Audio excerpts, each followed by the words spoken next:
अस्सलाम वालेकुम students. Phylum Porifera pore bearing animals को आज हम पढ़ेंगे और यूनिट नंबर 9.3 चैप्टर नंबर 9। अच्छा जनाब, जनरल कैरेक्टर्स पहले देख लेते हैं। सिंपलेस्ट एनिमल्स हैं, सबसे सादा जिस्मानी खास साख्त रखने वाले जानदार हैं, जिनमें ट्रू टिश्यूज़ और ऑर्गन्स एब्सेंट हैं, नहीं है, मौजूद नहीं है। ठीक है, एक्वेटिक हैं, चाहे ज़्यादातर जो हैं वो मेरीन वाटर में पाए जाते हैं, लेकिन कुछ जो हैं वो ताज़ा पानी में भी मिलते हैं। फिल्टर फीडर हैं, यानी बहुत सारा पानी एनगल्फ करते हैं, जिसमें लिक्विड या सॉलिड फूड पार्टिकल्स या इनकी प्रे होती है, और जिसको ये बॉडी में एब्जॉर्ब करने के बाद वेस्ट पानी में एक्सचेंज करते हैं, और वो पानी जो है वो एक्सपेल कर दिया जाता है एक बड़े से सुराख के ज़रिए, जिसको ऑस्क्यूलम कहते हैं। ठीक है, बॉडी जो है वो सिंपल होती है, बिल्कुल वेज की तरह। एक गुलदान आपने जैसे देखा हो, जिसमें छोटे छोटे सुराख भी हो अगर हो, और उसमें एक बड़ा सा सुराख होता है जिसमें आप फूड रखते हैं। तो इस तरह का एक स्ट्रक्चर है। और जो छोटे छोटे सुराख हैं उनको ऑस्टिया कहा जाता है। ये इनकी बॉडी के ऊपर मौजूद है। जो अंदरूनी जो खाली जगह है, कैविटी है दरमियानी, उसमें खुलते हैं। इस दरमियानी कैविटी को स्पंजोसील कहते हैं, जहाँ से पानी जो है, जिसमें पानी ऑस्टिया के ज़रिए दाखिल होता है, और इसके बाद जब तमाम एक्सचेंज ऑफ मटेरियल्स करने के बाद ऑस्क्यूलम से बाहर खारिज हो जाता है। यानी ये एंट्रेंस है और ये एग्जिट है। बॉडी जो है वो 2 लेयर्स पर मुश्तमिल है, इसलिए डिप्लोब्लास्टिक कहलाते हैं। और दोनों लेयर्स जो हैं वो जिलेटिनियस मेसेंकाइम से एक दूसरे से अलहदा की वजह से एक दूसरे से अलहदा रहती है, वो बीच में भरा होता है। आउटर लेयर जो है वो चपटे एपिथेलियल सेल्स की बनी हुई होती है, जिन सेल्स को हम पेनाकोसाइट्स कहते हैं, जबकि अंदरूनी तह जो है वो भी चपटे सेल्स से बनी हुई है, और उनको हम कॉनोसाइट्स कहते हैं या कलर सेल्स कहते हैं। ठीक है,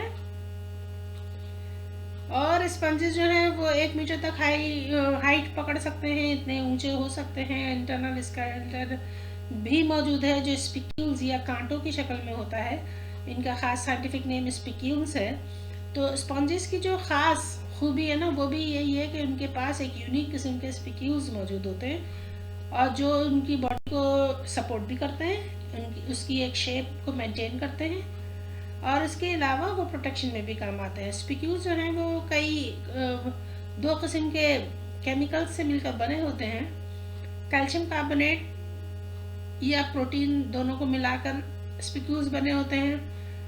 तो ऐसे स्पिक्यूल जो कैल्शियम कार्बोनेट और प्रोटीन से मिलकर बने, उनको हम कैल्केरियस स्पिक्यूल्स कहते हैं। ठीक है, और अगर सिलिका और प्रोटीन से मिलकर बने हैं तो हम इनको सिलिशियस प्रोटीन कहते हैं। बात स्पंजेस में इनमें नहीं होता। ये देखिए, ये आप अपनी पिक्चर में देख सकते हैं कि ये स्पिक्यूल्स बाहर भी निकले हुए होते हैं प्रोटेक्शन के लिए, और एक फर्म शेप, एक खूबसूरत सी शेप देने के लिए। ठीक है, और अंदर भी मौजूद हैं, और ये आर्कियोसाइट्स के या जो सेल्स हैं वो बनाते हैं इनको। लेकिन जो नहाने के लिए या जो फोम आप इस्तेमाल करते हैं, ये भी स्पंजेस हैं। ये नरम है, ये आपको चुभेंगे नहीं, क्योंकि इनमें स्पिक्यूल्स जो हैं वो किसके बने हुए हैं, एंडोस्केलेटन किस चीज़ का बना हुआ है, प्रोटीन ही है सिर्फ। इसमें hard element calcium carbonate compound और सिलिका मौजूद नहीं है, तो इस वजह से ये इनके नरम एंडोस्केलेटन की वजह से हम इनको यूज़ कर सकते हैं, बाकी को नहीं कर सकेंगे। आइए ज़रा सा लेबलिंग पढ़ लेते हैं। स्पिक्यूल्स आपने देख लिया। आर्कियोसाइट्स वो सेल्स हैं जो अपनी शक्ल सूरत बदल लेते हैं, और उस तरह उनकी काम की नौइयत भी बदल जाती है। तो ये जो है इंजीनियर सेल्स हैं जो मुख्तलिफ सेल्स पैदा करते हैं। ठीक है, और उनका अलग अलग काम होता है, अलग अलग शक्ल के होते हैं। तो ये आर्कियोसाइट्स हैं जो कि फ़िलहाल एमीबोसाइट्स भी बना रहे हैं, और एमीबोसाइट्स का काम जो है एग स्पर्म्स बनाना है, एग और स्पर्म्स बनाना है सेक्सुअल रिप्रोडक्शन के लिए। पोर सेल्स, पहले ऊपर से देख लेते हैं। आर्कियोसाइट्स, स्पिक्यूल्स आपने देख लिए। Pinacocytes outer flattened epithelial cells, बाहर के बैरूनी चपटे एपिथेलिया के खलियात हैं। अच्छा, पोर सेल्स, इन्हीं के दरमियान छोटे छोटे गोल सुराख बनाने वाले ये सेल्स पोर सेल्स कहलाते हैं। इन सुराखों के अंदर जो है ना ऑस्टिया बनता है।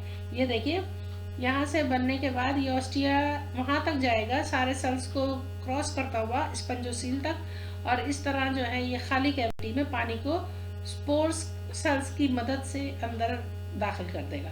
सही है, तो ये आपने देख लिया। उसके बाद हमारे स्पंजोसील आपने देख ली, ये खाली जगह जो कि मौजूद है और यहाँ से पानी बाहर आ रहा है।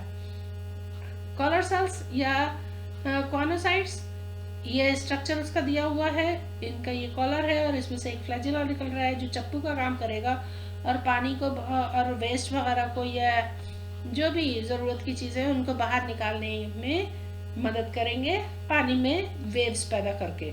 ठीक है, फूड पार्टिकल्स इसके साथ अटैच हो जाते हैं, तो ये इनको कंज्यूम करते हैं। बाकी जो है ये वे इनसे निकल जाते हैं बाहर पानी में, और पानी को बाहर एक्सपेल कर दिया जाता है ऑस्क्यूलम के जरिए। अच्छा, ज़्यादातर जो स्पंजेस हैं वो दो सिन्फी होते हैं, यानी हर्माफ्रोडाइट होते हैं।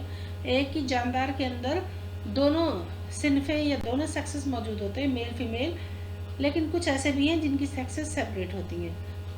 वो जब आप तफसील से बड़ी क्लासों में पढ़ेंगे तो आपको पता चल जाएगा कि कौन कौन से जो हैं वो हर्माफ्रोडाइट हैं और कौन से जो हैं वो सेपरेट सेक्सेस के साथ है। अच्छा जनाब, इनमें रिप्रोडक्शन दोनों तरीके से होती है, एसेक्सुअली भी और सेक्सुअली भी।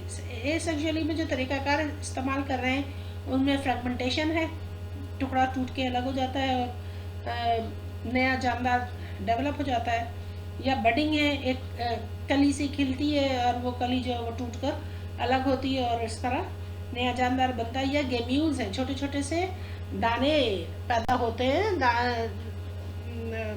बारीक से, और जो कि बीज की तरह काम करते हैं और जहाँ पे पानी में स्प्रेड हो जाते हैं, फैल जाते हैं, बिखर जाते हैं और फिर ज़मीन से टच होने के बाद वहाँ पर नया जानदार डेवलप करते हैं। सेक्सुअल रिप्रोडक्शन में जो है वो एग्स और स्पर्म्स पैदा होते हैं जो अमीबोसाइट्स पैदा करते हैं, ये इनकी जिम्मेदारी है। जो स्पर्म्स होते हैं वो पानी के जरिए बाहर निकल जाते हैं ऑस्क्यूला से, ठीक है, ऑस्क्यूलम से बाहर निकल जाते हैं और पड़ोसी स्पंज के घर में घुसकर उनके एग को फर्टिलाइज करते हैं, यानी क्रॉस फर्टिलाइजेशन होती है। ठीक है, और इसके बाद जो फर्टिलाइज एग से जो लार्वा निकलता है वो मल्टीसेलुलर होता है, फ्री स्विमिंग होता है, आराम से तैरता हुआ किसी जगह मुनासिब जगह को ढूंढकर वहाँ पर ज़मीन पर सेटल हो जाता है, ज़मीन पर तह में, समंदर की तह में, पानी की तह में बैठ जाता है और वहाँ पर न्यू एडल्ट में ग्रो कर जाता है, एक नए जानदार में ग्रो कर जाता है। ठीक है, आम मिसालों में सेकंड है यूकलिप्टुला है और स्पॉन्जिला है। ये तीन मुख्तलिफ क्लासों से ताल्लुक़ रखने वाले, चूँकि फाइलम पॉरीफेरा की 3 क्लासें हैं तो उनके क्लासों से ताल्लुक़ रखने वाली 3 एग्जांपल्स आपको दे दी गई हैं। एक्स्ट्रा रीडिंग मटेरियल आप रीड करेंगे खुद से, और क्योंकि इसमें सब्जेक्टिव्स आ सकते हैं। एवोल्यूशनरी अडाप्टेशन देख लेते हैं हम कि जनाब क्या कह रहे हैं कि ये 700 मिलियन साल पहले इवॉल्व हुए थे कॉलोनियल फ्लैटन प्रोटोक्टिस में से, और ये जो थे ज़्यादातर शायद उम्मीद है कि ये कॉनोफ्लैजिलेट्स में से इवॉल्व हुए। डाइजेशन कैसी है? सिंपल है, जिसमें कोई डाइजेस्टिव ट्रैक नहीं है। ठीक है, एंटायरली इंट्रासेलुलर है, सेल के अंदर ही डेवलप, वो सेल्स में एब्जॉर्ब होने के बाद ही सेल जो है वो उसको हजम करता है। रेस्पिरेशन जो है वो उसका कोई सिस्टम नहीं है, डिफ्यूजन के ज़रिए एक्सचेंज ऑफ गैसेस होती हैं। एक्सक्रीशन भी इसी तरह डिफ्यूजन के ज़रिए होती है, कोई स्पेशल ऑर्गन नहीं है एक्सक्रीशन के लिए, नाइट्रोजनस वेस्ट को एक्सपेल करने के लिए।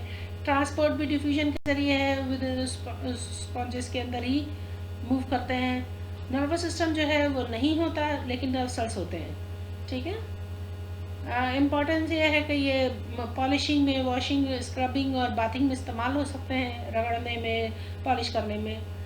अच्छा जनाब, अगली वीडियो में हम आपको इसके नोट्स प्रोवाइड कर रहे हैं, तो ज़रा नोटिफिकेशन ऑन रखिएगा और ए सेंटर के साथ जुड़े रहिएगा। Thank you.